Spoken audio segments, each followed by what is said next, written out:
Assalamualaikum warahmatullahi wabarakatuh. Alhamdulillah Rabbil alamin wassalatu wassalamu ala asrofil anbiya'i wal mursalin Sayyidina Muhammadin wa ala alihi wa sahbihi ajmain. Amma ba'du. Pemirsa, jumpa lagi dengan saya Rizal dalam Jackpot Beduk Ramadan.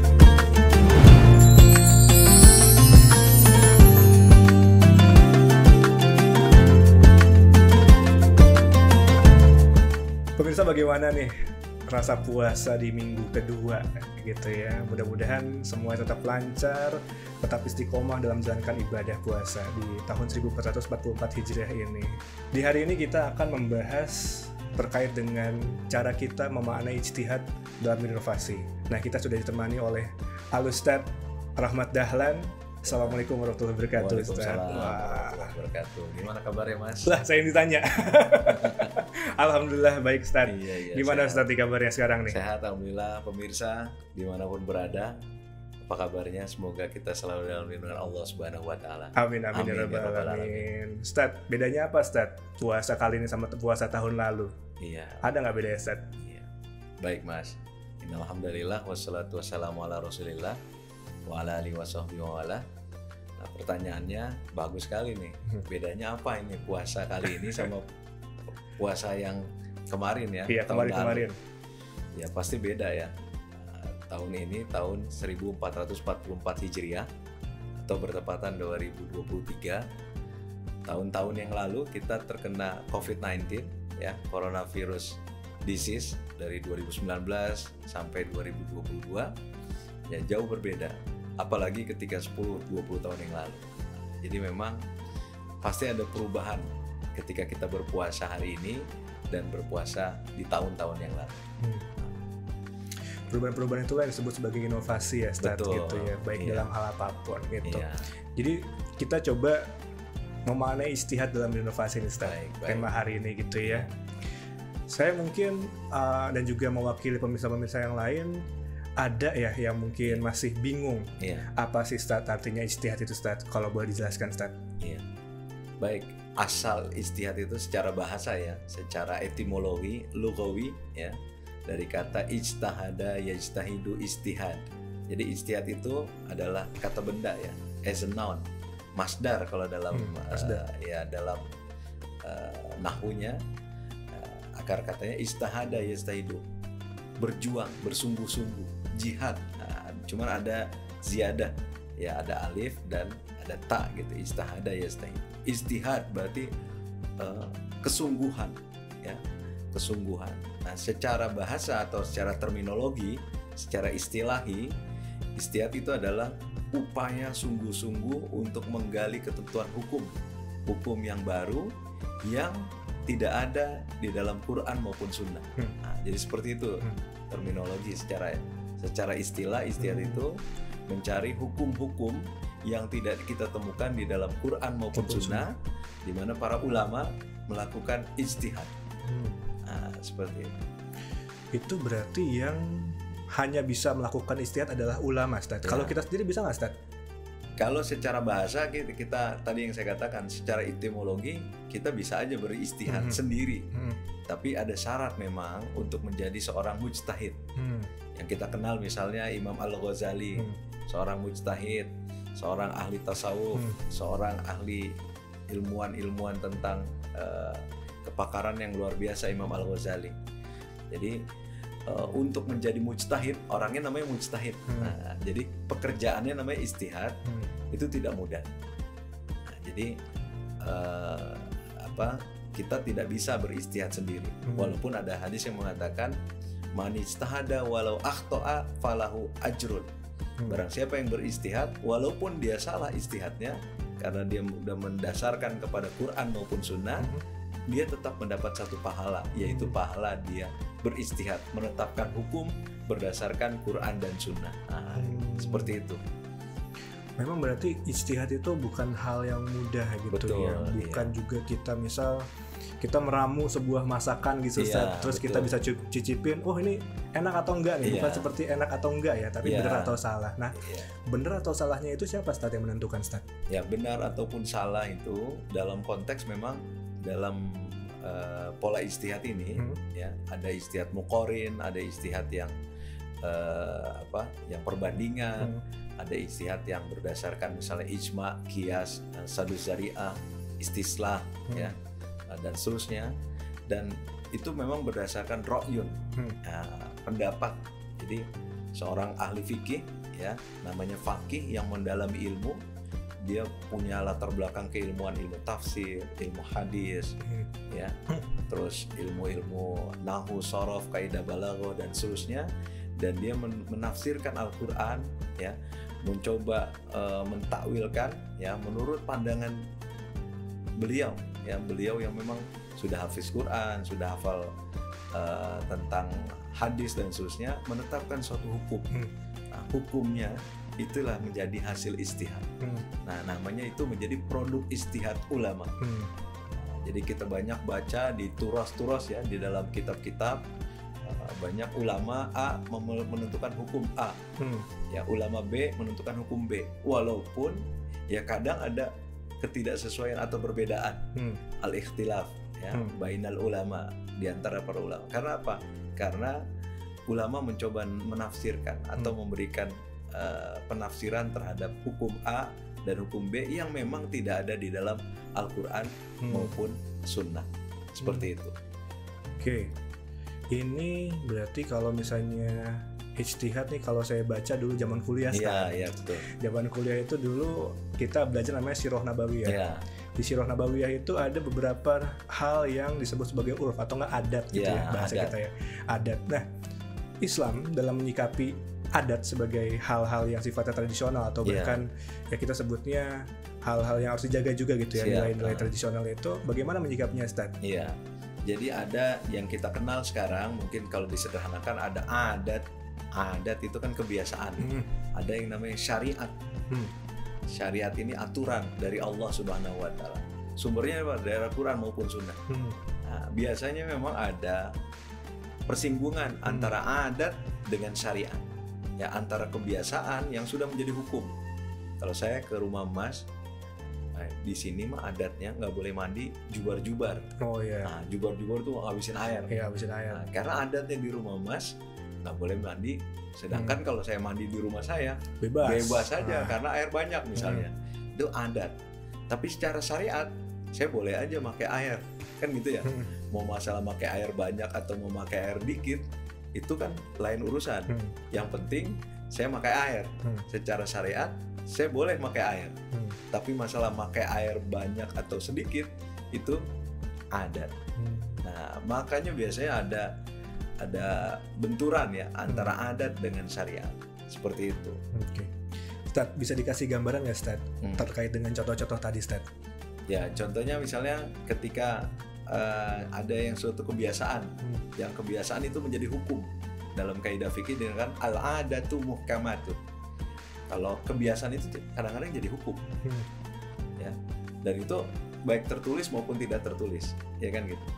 Jadi kebiasaan, misalnya kebiasaan di sini Pak Rahmat, tahlilan itu kan bagian dari ijtihad ulama, ulama Wali Songo, ya kan.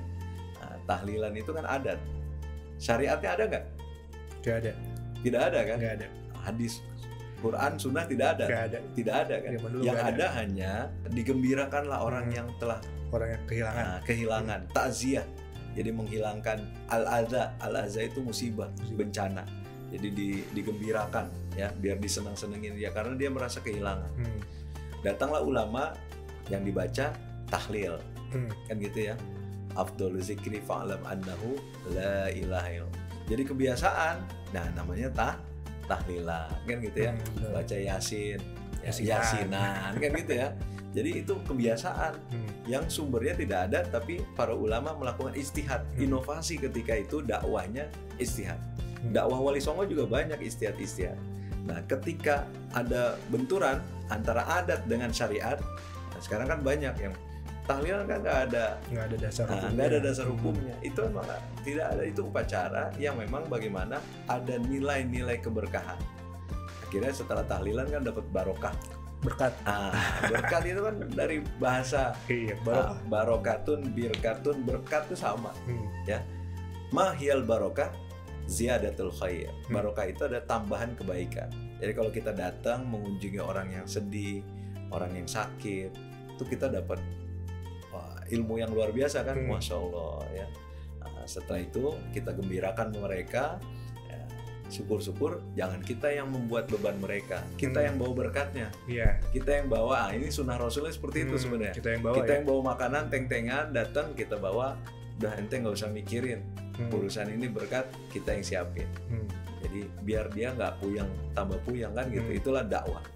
Nah, dakwah itu sifatnya fleksibel. Dalam syariah dikatakan tagoyurul ahkam bitagoyuril azminah wal amkinah. Perubahan hukum sesuai dengan perubahan zaman dan waktu.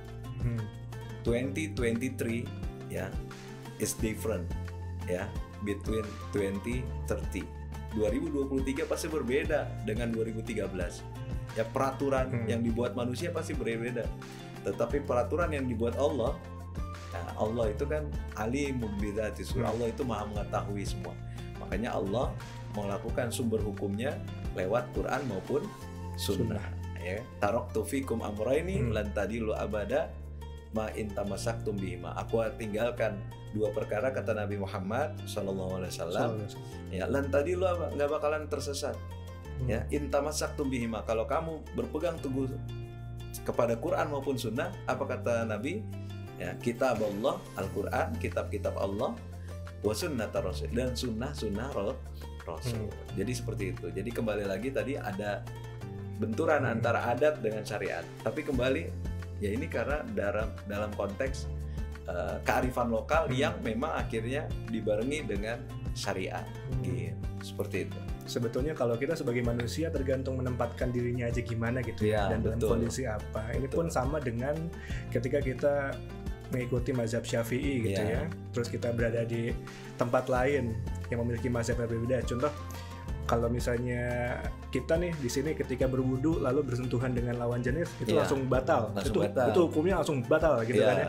Tapi kalau misalnya Hanafi, Ustaz ya, kalau nggak salah, itu ketika bersentuhan dengan lawan jenis itu tidak batal ya Ustaz ya. Memang dalam kondisi umroh terutama gitu ya, atau sedang haji, kan kita kan berjubel dengan manusia-manusia lain gitu ya. Masa ya kita harus wudu terus batal? Wah, wudu lagi repot.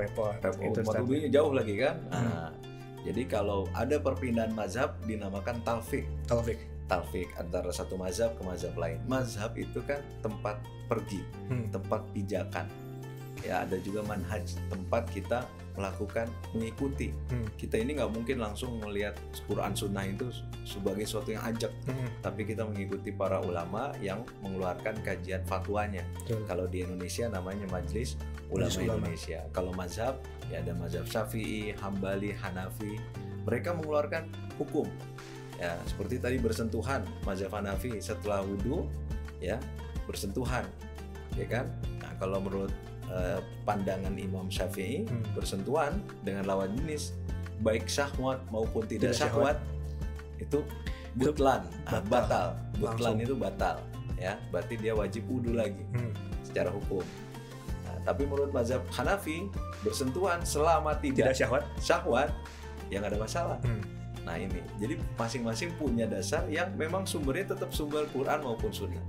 Imam Hanafi, Imam Syafi'i punya dasarnya. Dalam banyak-banyak kitab mereka mengeluarkan hukum bersentuhan batal dan bersentuhan boleh-boleh saja. Itu seperti itu. Ya, belum lagi nanti kita bicara zakat, wakaf uang kan nggak ada dulu kan? Iya. Oke. Akhir-akhir ini Ustaz, ada nggak sih ijtihad yang bentuknya inovasi dan itu menarik menurut Ustaz? Ada nggak Ustaz? Ijtihad dalam bentuk inovasi dan itu menarik sebenarnya dalam banyak produk-produk ya. Ijtihad itu kan biasanya dalam konteks produk ya. Betul. Produk atau dalam bentuk, kalau di fatwanya namanya fatwa Dewan Syariah. Ya, fatwa Majelis Ulama Indonesia, ijtihad. Jadi kembali lagi tadi, ijtihad ini adalah hal-hal yang bersifat muamalah. Hal-hal yang bersifat hubungan manusia dengan manusia yang memang tidak ada sumbernya di dalam Quran maupun Sunnah. Jadi inovasinya akan terus melakukan inovasi produk. Ijtihad luar biasa. Bahkan ada yang misalnya bagaimana hukumnya menikah tanpa ada laki-laki maupun perempuan di depan gitu. Ya, ketika itu Gus Dur juga udah pernah menikah by phone. Oh iya. Presiden kita kan menikahnya by phone, lewat telepon. Berarti secara fisik nggak hadir. Betul, berarti ada lompatan ijtihad yang luar biasa. Itu ada perubahan hukum karena ada perubahan waktu dan tempat yang dinamis luar biasa. Hari ini kuno kita bisa video call, ya kita bisa gampang, kayaknya dunia terasa dekat walaupun dia beda negara, ya pagi-pagi, karena teknologi itulah yang membuat mudah. Dan teknologi itu kan ilmu. Ilmu itu dari Allah Subhanahu wa Ta'ala. Wa ma utitu minal ilmi illa qalila. Dan aku kasih ilmu kamu sedikit. Nah, maksudnya itulah.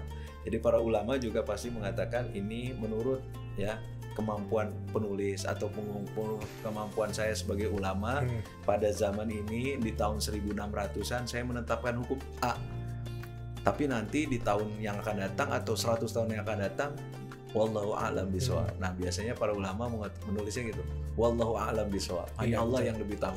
Tapi para mujtahid menetapkan hukum ketika itu. Nah, sama mujtahid sekarang ya lewat dia seorang beristihad tidak lagi secara perorangan. Jadi seorang mau jadi mujtahid dia masuk terlembagakan. Lewat mana? Lewat Majelis Ulama Indonesia. Bentuknya apa? Fatwa. Nah, tapi banyak juga sekarang di Indonesia sekarang kan banyak tuh yang pada ngikutin kiai karena kiai juga berfatwa. Oh. Iya kan? Nah, itu gimana, Ustaz? Nah, itu yang saya bilang. Kiai ini punya syarat nggak dia sudah terpenuhi belum ya, syaratnya gitu ya? Syaratnya dia mengerti Quran Sunnah, hafal ini, terus dia dobit secara akhlak. Seperti kita mau mentakhrij hadis, ya mengeluarkan hadis misalnya. Kita lihat perawinya, ya, ini perawinya akhlaknya bagus nggak? Atau dia pernah berbohong nggak? Itu kalau ditemukan si perawi hadis itu pernah berbohong satu kali, berarti tingkat kesahihan hadisnya udah turun. Agak turun ya. Dari sahih misalnya ke ahad. Dan seterusnya. Bahkan saya menjadi doif atau bisa menjadi hadis palsu kan gitu ya, maudhu dan lain sebagainya. Sama seperti ijtihad juga. Jadi seorang mau beristihad, berfatwa, sekarang jalurnya lewat lembaga fatwa yang bernama Majelis Ulama Indonesia. Kalau di negeri jiran, di Malaysia, begitu negara muslim yang lain, masing-masing punya mufti, masing-masing para ulama yang akan berfatwa mengambil istinbat hukum. Ustaz, tadi juga kita di awal tuh bicara tentang keadaan COVID ya, tahun COVID-19, 2019 sampai 2022 itu kan kita memang dilanda COVID yang luar biasa efeknya, merubah banyak kebiasaan terutama gitu Ustaz ya. Kalau saya dulu ya, zaman-zamannya masih sekolah dulu, kita itu wajib hukumnya memuliakan masjid dengan cara kita berkumpul di masjid, kita melakukan kajian-kajian segala macam gitu ya, karena di situ selalu ada malaikat yang mencatat dan juga mendoakan kita karena kita melakukan kajian gitu ya Ustaz ya. Kalau sekarang kan lewat video call gitu ya, tapi tahlilan pun kan bisa lewat video call. Saya kebetulan memang pernah ya Ustaz, video call satu-satu ya pegang ya, satu-satu pegang gitu ya. Dalam hati agak lucu, tapi ternyata memang yang penting bukan kontekstualnya, tapi memang inti dari keinginan kita untuk mendoakan almarhum gitu kan ya. Yang penting berarti seperti itu ya Ustaz ya. Apapun bentuknya. Seperti ketika COVID-19 2019 banyak fatwa-fatwa dari MUI atau ulama yang misalnya hukumnya sholat jarang-jarang. Ya, sedangkan kan di sunnah Rasul sawu sufufakum, rapatkan. Tapi kok ini jarang-jarang? Ya karena kondisinya tidak memungkinkan. Karena kalau nanti yang bersangkutan batuk, menularkan dan seterusnya. Jadi ada kaidah ma la yudroku kullu la yutroku kullu. Sesuatu yang tidak bisa kita lakukan semuanya, ya jangan ditinggalkan semuanya. Ya. Jadi nggak juga kita ngelihat hukum itu kan memang dinamis yang saya katakan tadi. Ketika misalnya ada hukum social distance ketika sholat, yaitu ulama berfatwa. Ya, kita ikut ulama, ya silakan. Tapi ada juga mungkin ini nggak apa-apa, Bismillah ya. Ya itu kembali lagi dia punya sikap ya untuk tidak ikut, yaitu haknya manusia juga kan. Kita nggak bisa paksa juga kan. La ikraha fiddin, tidak ada paksaan dalam agama, apalagi dalam urusan sholat. Ya sholat kita paksa-paksa, kalau orang yang udah nggak mau sholat ya memang dasarnya nggak mau ke masjid ya susah kan. Seperti itu maksudnya. Ya. Nah Ustaz, kalau ijtihad atau inovasi dalam perbankan itu menurut Ustaz seperti apa Ustaz nanti? Ya, kalau inovasi di perbankan misalnya, kalau yang saya katakan tadi misalnya ada sekarang digital banking. Dulu kan masih orang kalau ke bank dia datang ke CS, teller secara konvensional ya. Dia datang ke frontliner. Sekarang kan iya lewat handphone. Internet banking, mobile banking, transactionnya itu kan hasil ijtihad. Ijtihad siapa? Ya para ekonom, para bankers, para ahli-ahli perbankan. Ya bagaimana? Oh sekarang ada digital banking. Itu adalah produk ijtihad para ulama dalam tanda petik, ilmuwan. Ulama kan gak hanya ilmuwan agamawan yang ngerti Quran Sunnah, tapi juga para ilmuwan yang ngerti terkait dengan perbankan. Oh sekarang dunia udah berubah, ya. Sekarang teknologi udah berubah, IT udah berubah, dan perubahan itu cepat sekali kan, industri. Ya, coba kalau kita lihat sekarang, hampir semua hypermart, ya, resiko sekarang bisnisnya melalui akad transaksi online. Ya kan, yang punya mall-mall juga sekarang puyang juga. Karena apa? Karena ada perubahan yang luar biasa. Nah, makanya itu dampak dari perubahan teknologi, revolusi teknologi, terdampak terhadap inovasi, terdampak terhadap pola sosial ekonomi kita. Ya, siapa yang tahu kita bisa sekolah pakai Zoom, ya kan? Jadi kembali lagi 2019 kita dikagetkan dengan COVID-19, tapi kita juga harus menyesuaikan diri kita. Betul. Saya kebetulan ngajar di kampus ya. Kalau ngajar pertama pakai Zoom tuh kaget. Lama-lama kok enak sih sambil mancing ngajar, sambil mancing, sambil sarungan, ya kan? Tapi mereka, oh berarti kuliah nggak harus ke kampus ya Pak? Sekarang pakai hybrid, sekarang pakai online learning lebih enak ya Pak, lebih nggak capek-capek macet. Berarti orang udah mulai adaptasi, more adaptive, ya. Mau nggak mau dipaksa. Yang tidak bisa mengikuti adaptasi, itu yang saya bilang, yang tidak mengikuti inovasi, ya dia akan ketinggalan. Pesawat di jalan terus, ya betul. Ya modernitas ini akan jalan terus, dia nggak ada dia tungguin nih orang lagi ini, nggak bisa. Nah itu sama, hukum juga akan terus mengeluarkan produk. Ya para ulama juga akan terus beristihad. Ini hukumnya A, B, C, silakan. Karena nanti akan ada perubahan hukum nanti. 3-4 tahun kita nggak tahu yang akan.